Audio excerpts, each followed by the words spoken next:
Hello, good morning. This is video log entry 122 and currently it is 10:20ish. I did say I was going around up by 5 or down by 5, so I'm trying to be more consistent. I actually have a lot of things in which I'm inconsistent about. That's one of them. So yeah, I don't know. I decided to start this because I had nothing better to do. Well, I do have things that I should be doing, but I keep procrastinating on filing for unemployment and all that because I feel I feel pretty comfortable. I feel like I'm gonna get that job too. So like part of me is like, what's the point in doing it? But at the same time, I shouldn't be so confident. Maybe, I don't know. That's what my inner voice tells me, and it's been ever since I've been listening to it more. It seems to be right in basically all aspects. Basically all aspects from what I can see. But I will still do it anyways because I should be practicing being consistent with what I told myself I was going to do, and I said I was going to do it by today. So I'm just going to breathe and just do it and say, fuck you. I don't care how you feel about this. We're going to do it anyways. But I still have to file for healthcare as well and SNAP stuff. And yeah, so I have a few things I need to do today. I have my coffee here. And I have a few decorations that my mom gave to me. She got me some lights, bat lights. I know it's a little bit late for Halloween stuff, but I wish I actually did this earlier because she sent this package to me at the beginning of October. I kind of procrastinated on putting it up and, I actually should have just, how long are these? They're 20 bats, but, it's 8 feet. So I'd actually just have it in one place. I'd probably just take these Christmas lights off because I don't even use them anymore. I don't know why I still have them up there.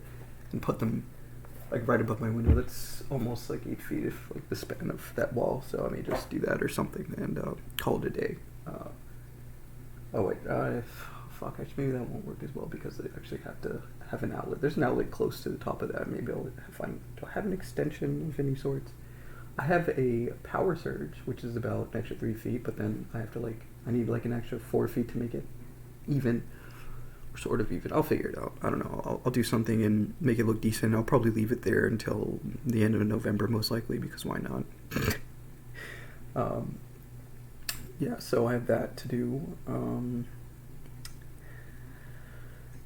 I don't know. I haven't been biking as much as I'd like to, so I guess I want to bike more. It's just mainly along the lakefront, just for physical activity and whatnot. I typically I like walks, and there are some days I like walking as opposed to biking. I go on walks instead, and I guess that's fine as long as I'm doing some form of physical activity every day. So, I don't know. That kind of depends on whatnot. I know that's kind of like basic stuff, but yeah. Yep. So I was also looking at like random videos about. Like I said before, I don't really understand people as much as I like to. I feel like I don't think I'm like autistic. Sometimes I wonder if I'm autistic or there's like a part of my brain that's underdeveloped that doesn't understand how people function or some shit like that. Or maybe it's just me, or maybe I'm just projecting and I just haven't spent enough time thinking about how people act. I don't know. I just feel like I don't understand people as much as I'd like to, especially the nature of women and how passive they can be sometimes and indirect without using just direct communication. But I feel like, I don't know, I don't want to kind of intermingle myself with somebody like that. I'd rather be with somebody more mature, and they typically tend to mature in their late 20s and 30s.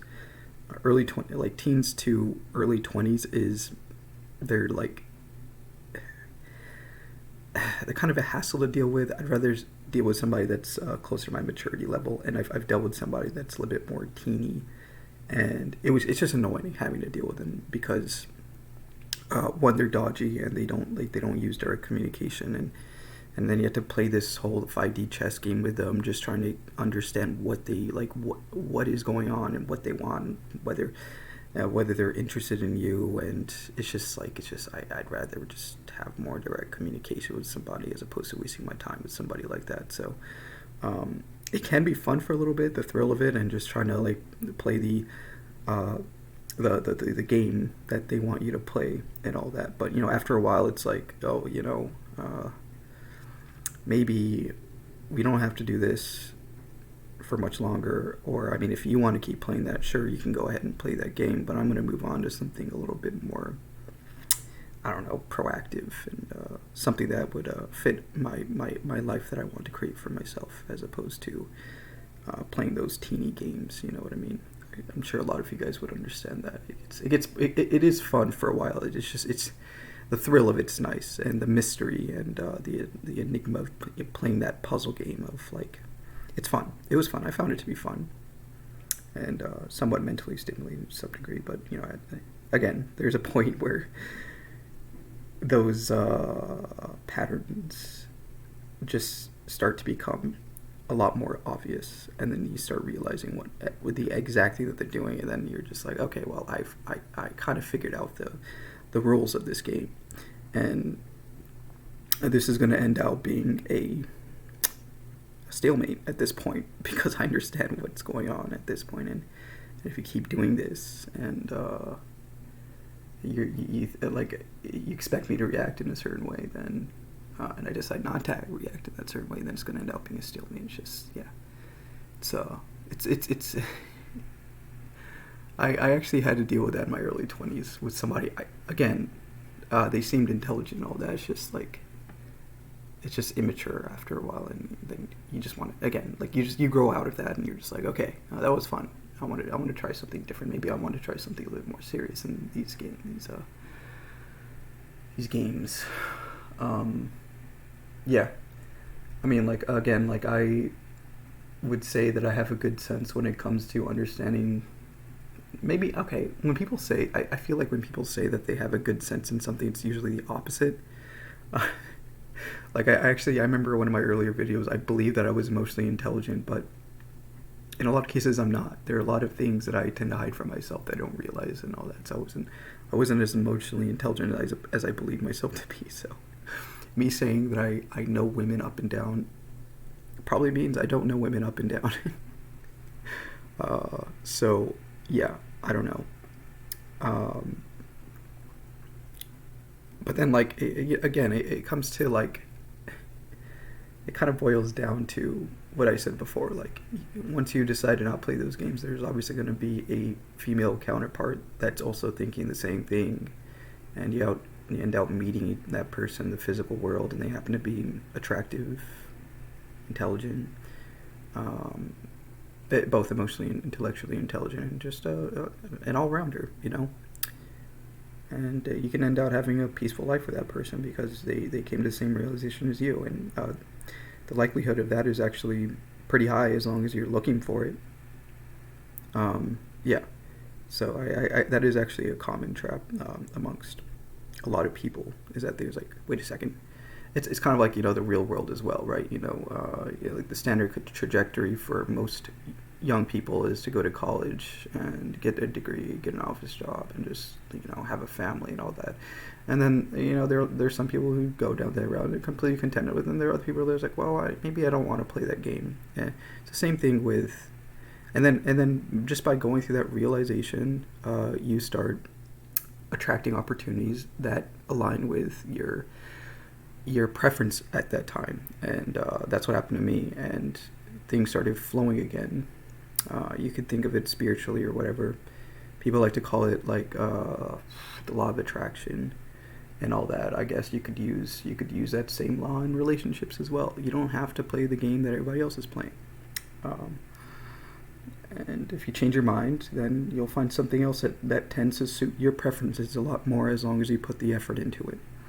And as long as you align yourself, and, well, yeah, again, it's not just looking outside, it's actually, like, changing what's inside of you, and your value system, and your, like,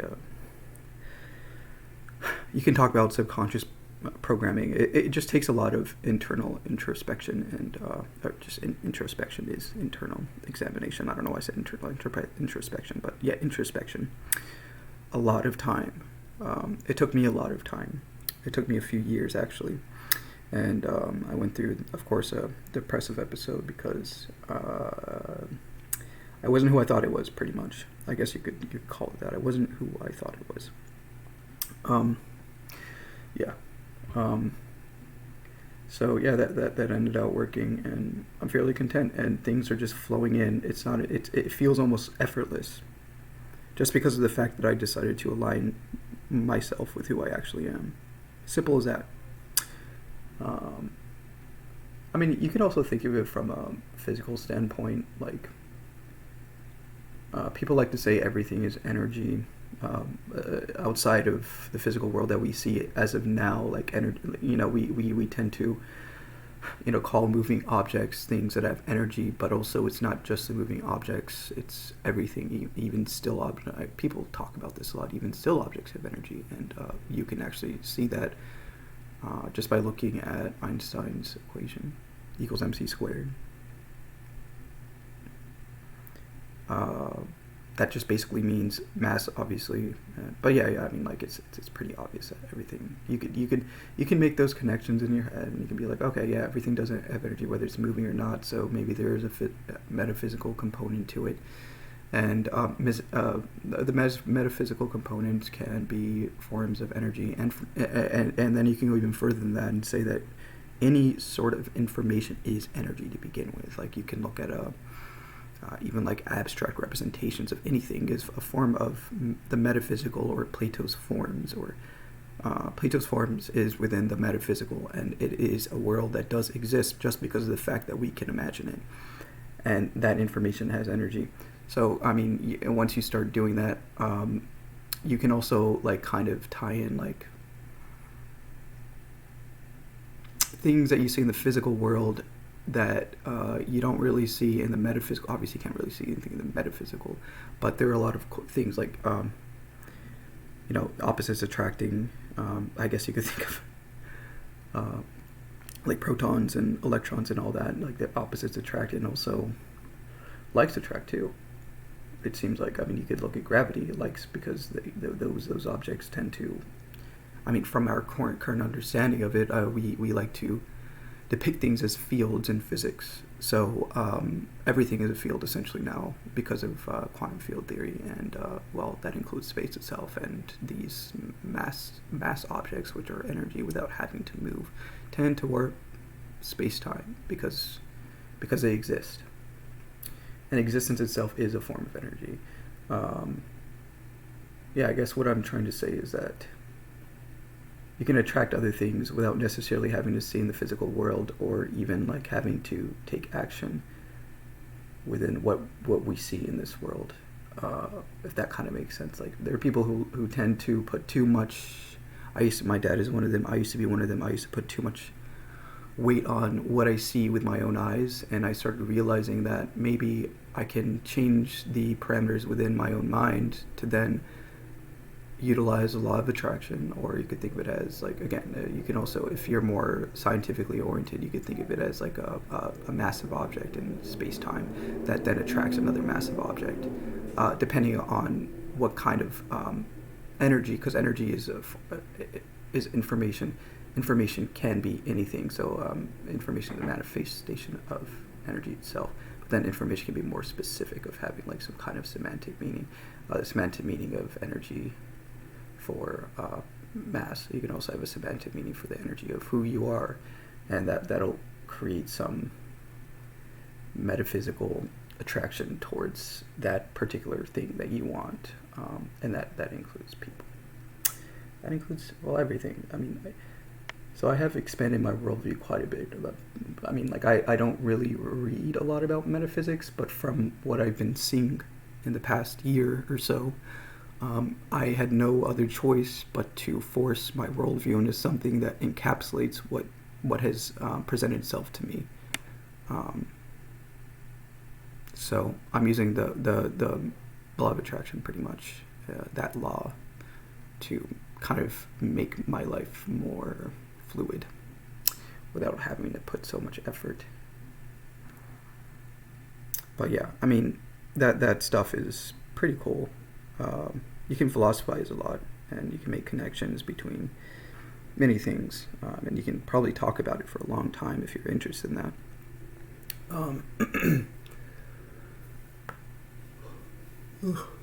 But yeah, I mean, I don't know, like, what is the actual percentage of people that believe in that kind of stuff. I don't know. Um, Most people that I run into probably don't believe in that. Not in this world. I mean, like that stuff is especially with the indoctrination of, education and science, and like people being so skeptical to the point that they're closed off from any kind of superstition is really not that great.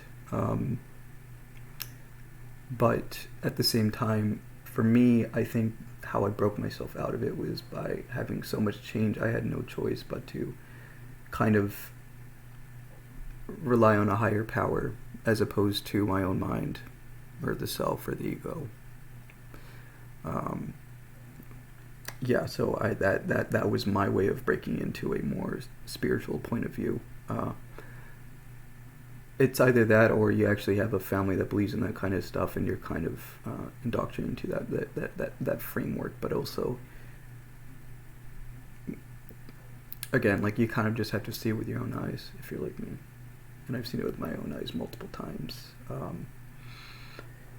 I've been seeing it a lot more recently, a lot more. I don't know. It's kind of interesting. So, I'm utilizing that framework a lot more. It's been helpful. Very helpful tool.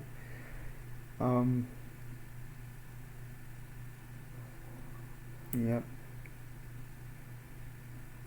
I don't know, I keep thinking about how many times in which science and data can actually be debunked at times just by changing your internal framework and whatnot, and creating, like, people say it's just creating your own reality. It's like, so I mean, the likelihood of it may not be as high, but obviously you can just, it's so weird. I don't know, like, I guess people do believe in miracles and all that. Miracles do occur. I've already seen plenty of them. Plenty. I've been gifted multiple miracles, sometimes to the point where my thoughts actually create them within a couple of days or even a few hours.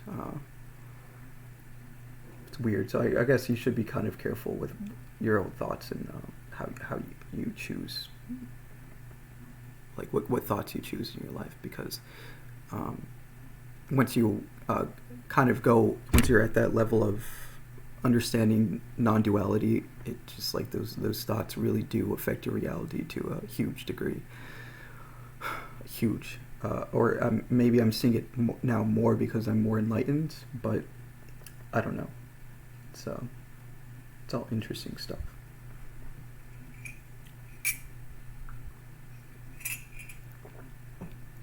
Anyways, that's just a lot of food for thought. I know all that was very scattered, and I tried to find a way to tie into physics because I like physics, and I just think of it as that. I know a lot of those analogies are still kind of lazy. I kind of want something deeper than that, but that's my current understanding of what it is and whatnot.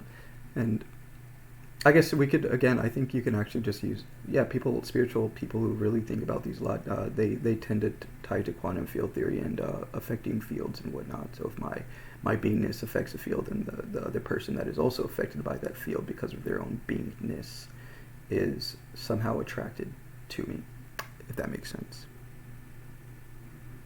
Again, it's the same thing with, like, any kind of objects that have these certain parametrical values, like mass, or a parametrical value of charge, parametrical value of, well, mainly those two things. Wait, what else are there parametrical values that affect?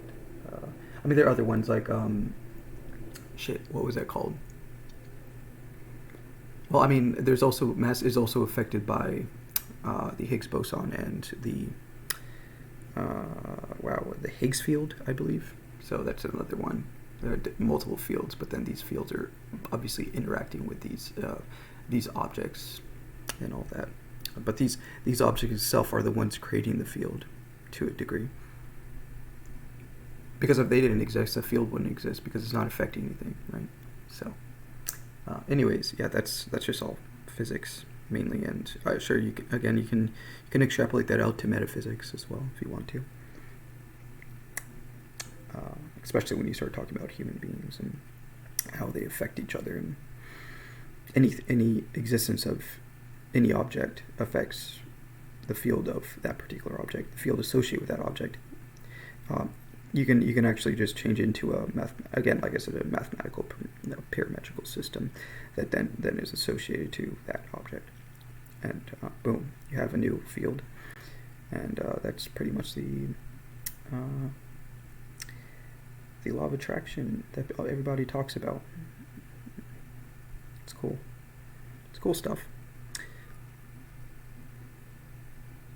Yeah, so I basically, where I had to start was, I've never been a person to really desire things, but I've been an inward looker, and I want to become, I don't want things, I just want to become a particular thing, that's how my brain works. So then when I become that particular thing, the particular things that are associated to that particular thing start slowly accumulating into my reality. So, yeah. It all feels effortless too, to the point where it's like, have I really done any work? It didn't really feel like it, just because I have become that thing already. So everything else just kind of follows through, and the pieces come together without really doing much. Yeah. Anyways, I think that's it. I'm just gonna call this video food for thought, and I don't feel like adding like the law of attraction and all that to it, but yeah, I mean, I hope you guys have a wonderful day. Bye.